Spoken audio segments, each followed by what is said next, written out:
Nesse exato momento, 3h50 da tarde, um pleno domingo, dia 21. Estamos aqui vendo aqui o temporal que deu aqui na cidade de Oricuri.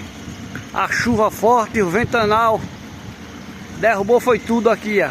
Aqui é o setor do pátio do eventos que vai haver a partir do dia 25. Já apertou? Então estamos aqui filmando tudo aqui, arregaçou tudo o vento. Aqui é a situação.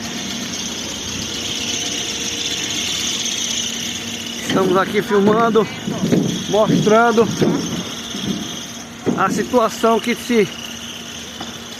ficou.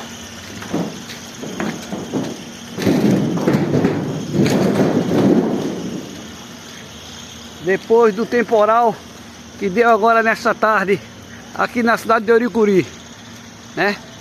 O palco foi todo destruído aqui, ó. Onde foi montado setor de evento, as arquibancadas.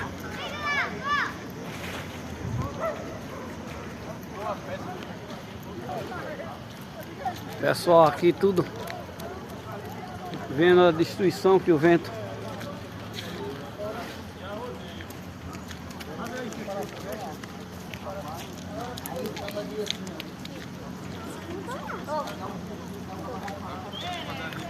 ali no palco principal só fez regaçar lona.